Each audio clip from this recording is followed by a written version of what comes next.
Everybody ready? Ready you are. Great. Welcome. Appreciate everybody showing up today on a Sunday afternoon. Appreciate everyone's interest in our program and what we're doing here through training camp so far. Just finished our second week of training camp.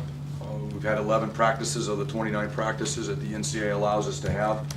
So we're not quite through the halfway point yet. Just under 3 weeks to go for our first game. Right now, I think training camp has been very productive. We've gotten a lot of work done. I think we've improved in all areas on our football team. Some areas we've improved more than others, but I think we have improved in every aspect of our football team through the first couple of weeks and 11 practices that we've been able to evaluate. I really like our football team right now. You know, we talk a lot about these players are like our sons, and we treat them like our sons, and we all love our sons, but sometimes you don't necessarily like being around your son. We really like being around these guys. They have a great attitude. They're committed. They're invested.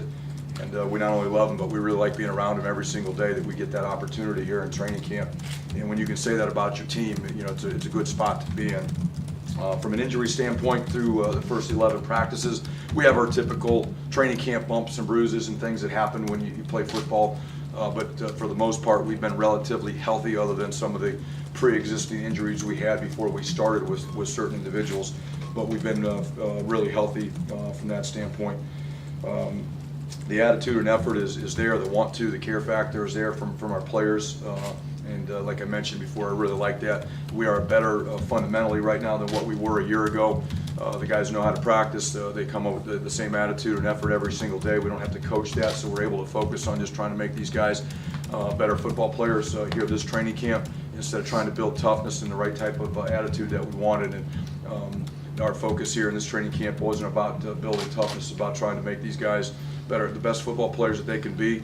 It's a long training camp. It's 5 weeks, and we need to make sure we come out of it with our players mentally and physically fresh, with our team that is healthy and still getting enough reps so they know what they're supposed to do on all 3 phases of the game and in critical situations. But I like the work that we've been able to do so far, and with that, I'll go ahead and open it to questions.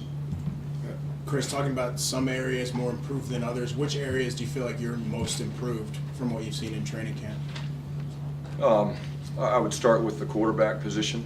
I think we are improved at the quarterback position.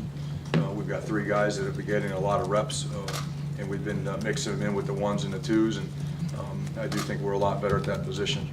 I think at the running back position, it's a deep position when we've added Gus Edwards into the mix. Rob Martin has been limited early on in training camp, but is getting closer and closer to 100%. Got several reps in the scrimmage yesterday. You had Josh Hicks in the mix, Trey Sneed in the mix, Raheem Blackshear is a freshman. I think it's a pretty deep group. I think it's a very competitive group, and it's a group that will be improved from last season. Defensively, I like our defensive line right now. John Badicke is playing at a very high level. I think John Badicke is a very underrated player that I think going to expect to see big things out of this year. I think linebacker right now we're drastically improved from where we were last year. Those are some of the areas that I feel. And then special teams, not talking about snappers, holders, and kickers and punters, and talking about the guys covering kicks. I feel a lot better right now today with who's running down covering kicks and holding guys up than what we had last year. Chris, have you started to see some separation among the quarterbacks? And Jerry Kills told BTN on Tuesday that he wanted to name a quarterback within about a week or so. We're coming up on that, so how close are you to doing that? Well, you got the date circled, don't you? You know, we're getting closer to naming a quarterback. We've got 3 weeks to go before we play, and we'd like to do it sooner than later.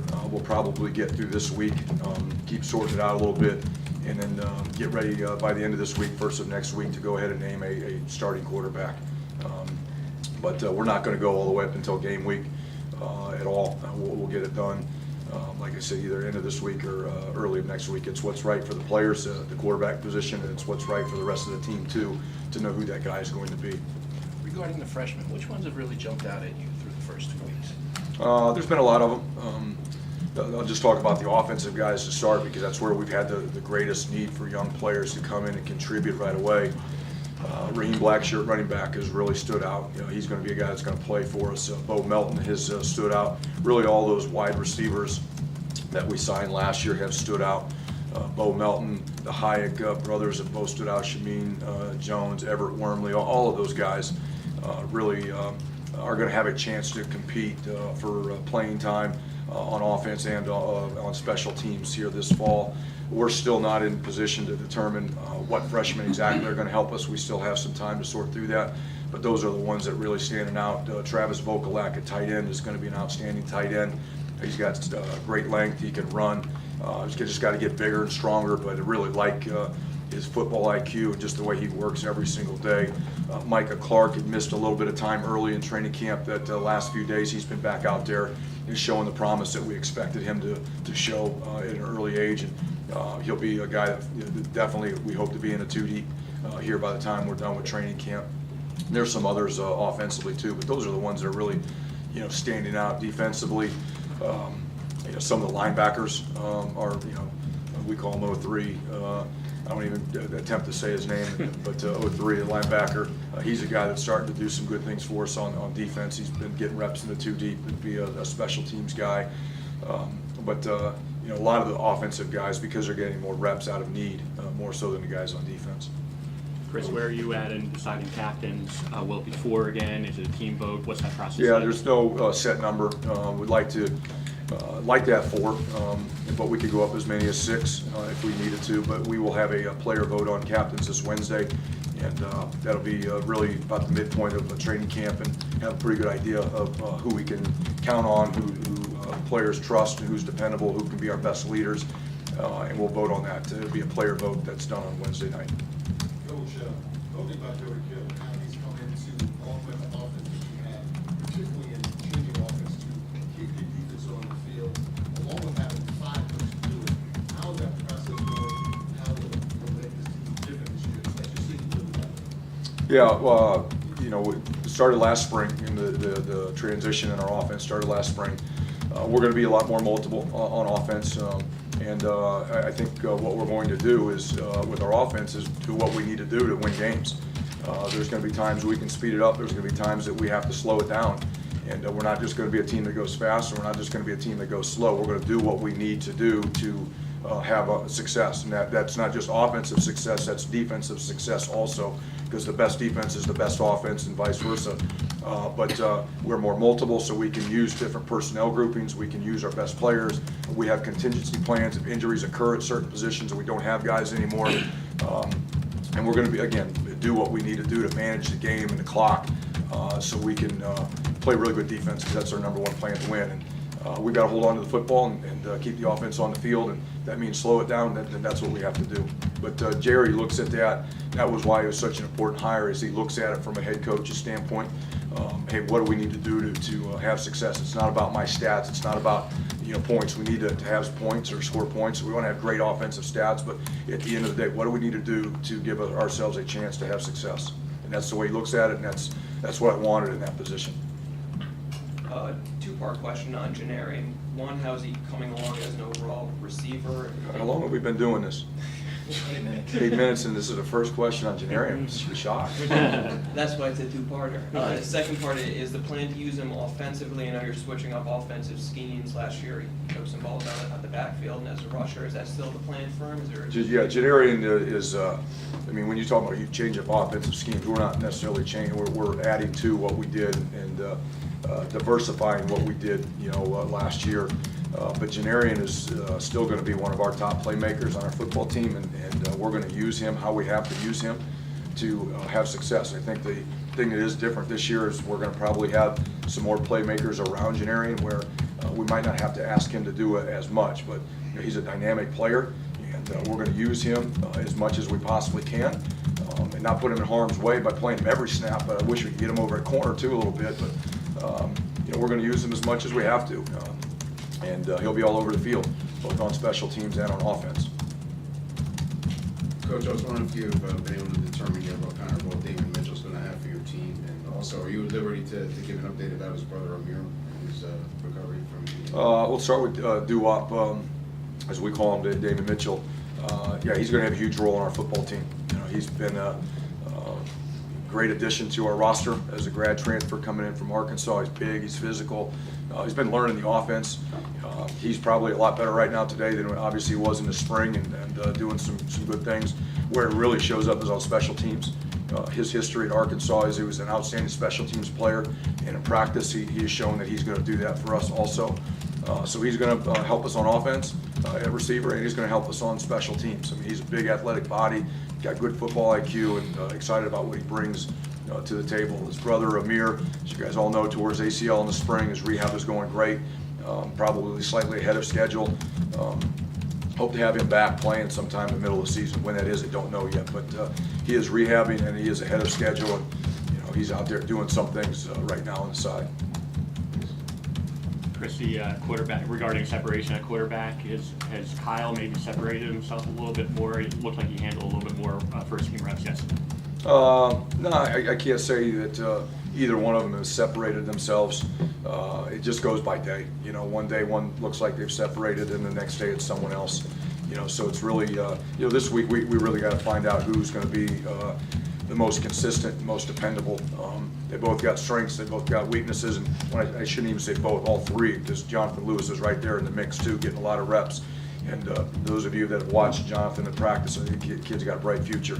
Big, good-looking, strong-arm kid that's got tremendous football IQ, and I'm very, very, very excited about Jonathan Lewis's future. But all three of those guys, they have strengths, they have weaknesses, they have good days, they have bad days. Right now, they're all three probably putting together more good days than they are bad days. And at the end of the day, it's about who we can trust to go out and protect the football, make good decisions, and we really need to see that this week before we say, hey, this guy or that guy's going to be the starter in game one. Chris, what are your hopes for attendance by Rutgers fans this season? How much of a difference can that make in your home games? When you win, they all come. I mean, that's what it is. We at times overcomplicate attendance. We want fans at our games. We want people there to create a tremendous environment. But I also know that a lot of that's determined by the product you have on the field. If I was a college football fan too, I probably wouldn't be paying money to go to a game that it wasn't going to be very competitive. That's just calling it as it is, And we hope to be more competitive. We hope to be winning more games this year. We hope the fans will want to come out and watch us play and watch some of the exciting football that we play here in the stadium. And like I mentioned, we're a lot better football team right now today than we were last year at this point. And hopefully that translates into more enthusiasm and excitement once we start games, and people get to see that. Chris, obviously we focused a lot last year publicly on special teams and offense, but defensively, since that's your background and there's like 8 or 9 returning starters, how much room for improvement is there, and do you almost put a little extra on them with the offense undergoing some changes and some youth? Does the defense have to take the lead for this team? No, we got to be great in all 3 phases. It's not this phase is going to be better, and it's okay for the other ones not to be good. I don't look at anything like that. They all 3 have to be operating as good as we possibly can make them. Like I mentioned before, why is Jerry so important? Defense is a product of your offense. Unless you're loaded with tremendous talent, great players, and you just got better personnel than someone else, it's hard to play really good defense if you can't move the sticks. You can't change the field position with special teams, and you're not putting points on the board.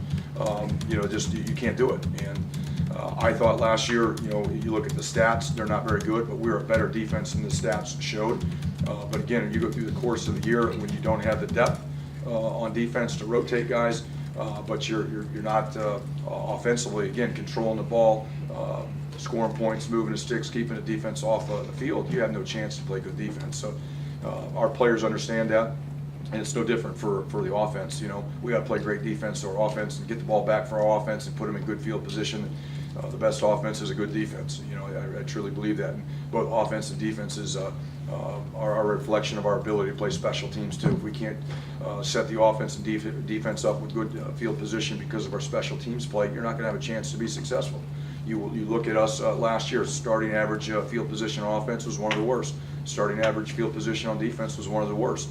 Why is that? Well, it's a combination of all 3 phases. It's not just one phase over the other. It's called complementary football, and we have to be a team that uses our players the right way, and we can complement each other so we get better in all 3 phases. Take 2 more questions. Chris, with Kamoko Toure, other than obviously the injury stuff last year, where have you seen him change and develop over the last couple of months? Well, really, his football IQ and his focus on being a really good football player. Kamoko is one of those guys that's had a lot of talent, and you guys have heard this before. You know, you got to be aware of talented players and talented people at times because you know they want to get by just on their talent alone. And you know, it was probably Kamoko early on in his career as he just was able to get by on his talent alone. And they, you know, would maybe tend to cruise a little bit or not be as focused as you'd like him to be. Kamoko has really matured. Kamoko is really focused on being a good teammate. He's really focused on being the best player that he can be. He wants to be an all-around good player, an every down player. Early on in his career, he was satisfied with just being a third down guy, go out there and rush the passer. And that'd be great. That's all he did, and he did it well. But we want and need him to be an every down player, and that's what he wants also. And he understands that he's got to be focused to do that. He's really learned the football. He has such a limited football background that his football IQ wasn't really high, but he's learned the game. At least from what I can tell here in this last year, he's learned a lot more about the game. And you know, I just like where he's at right now. He's really all the way from January to where we are right now. He's worked really hard. He's bigger, he's stronger, more intelligent in terms of football right now, and he's really focused on being the best that he can be. All right, we'll take one in the back, and then Keith, you got those. Coach, I mean, you've been here you're entering your second season here, and when you look back to when you first were introduced and to the point where you are now, what has it been like for you just these past 18 to 20 months that you've been here, you know, emotionally, just the grind, recruiting, everything, you know, what have things been like for you?